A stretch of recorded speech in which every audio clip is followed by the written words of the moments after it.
दोस्तों, क्या आपने कभी महसूस किया है कि आप पूरी ईमानदारी से मेहनत करते हैं, फिर भी ज़िंदगी आपको वहीं का वहीं खड़ा रखती है। आप रोज़ उठते हैं, संघर्ष करते हैं, सब कुछ सही करते हैं, लेकिन नतीजा शून्य। और फिर मन में एक सवाल उठता है, अगर ईश्वर है तो मेरी बारी कब आएगी? आज की ये कहानी उसी सवाल का जवाब है। पहाड़ों के बीच बसा एक छोटा सा गांव था। वहीं रहता था एक साधारण सा आदमी, नरेन। नरेन अमीर नहीं था, लेकिन उसकी मेहनत अमीरों से कम नहीं थी। सूरज निकलने से पहले उठना, दूसरों के लिए काम करना, ईमानदारी से हर जिम्मेदारी निभाना और रात को थका चुपचाप सो जाना, यही उसकी ज़िंदगी थी।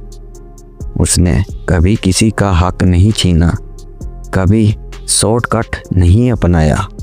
फिर भी ज़िंदगी ने उसे कुछ भी आसान नहीं दिया। जिसे नरेन ने सहारा दिया, वही उससे आगे बढ़ गया।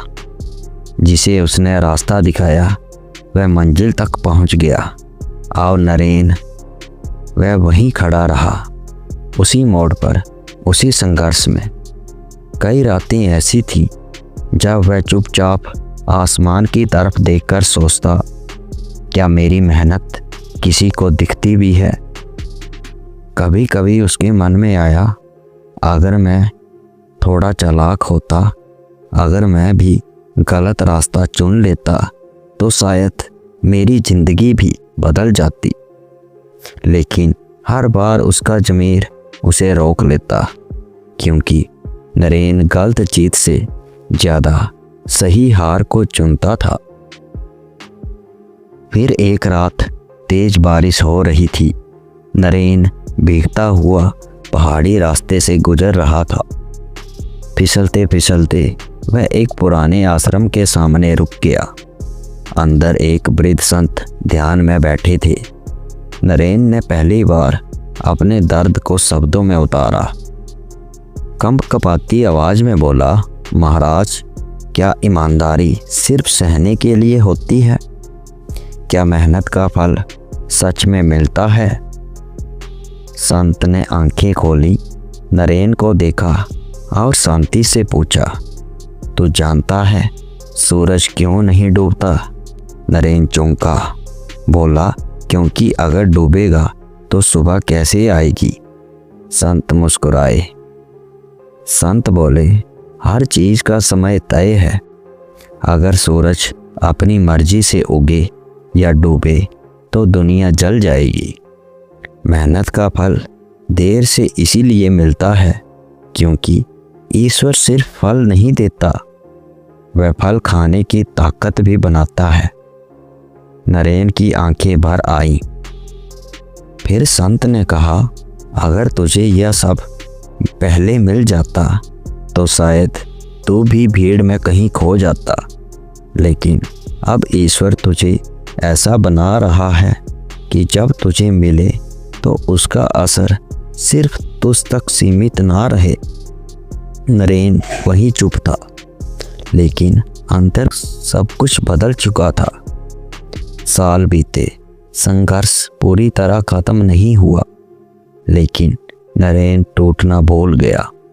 एक दिन कस्बे में भयानक भूस्खलन हुआ।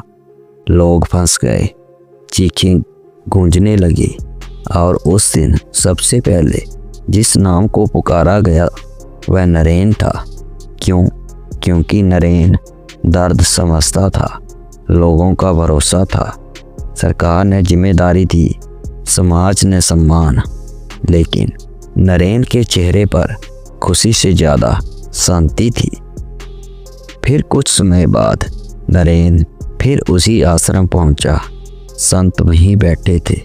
नरेन ने बस इतना कहा, महाराज, अगर यह सब पहले मिल जाता तो शायद मैं इसके लायक नहीं होता।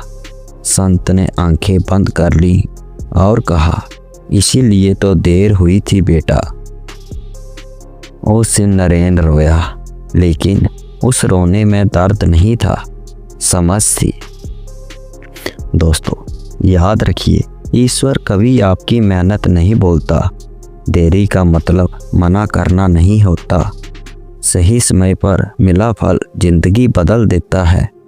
जो आज देरी लग रही है वही कल आपको टूटने से बचाएगी, क्योंकि ईश्वर आपको जल्दी अमीर नहीं, पहले मजबूत बनाना चाहता है। आपका समय भी आएगा, बस सब्र रखिए। दोस्तों जैसा कि हर बार कहानी के अंत में मैं आपसे कहता हूँ, अच्छे कर्म करिए, अपने बूढ़े माँ बाप की सेवा करिए। और ये कहानी अच्छी लगी तो वीडियो को लाइक करें, अपने परिवार दोस्तों के साथ शेयर करें और कमेंट करके ज़रूर बताएं कि कहानी कैसी लगी। और ऐसी ही और कहानियों के लिए इस चैनल को सब्सक्राइब करें।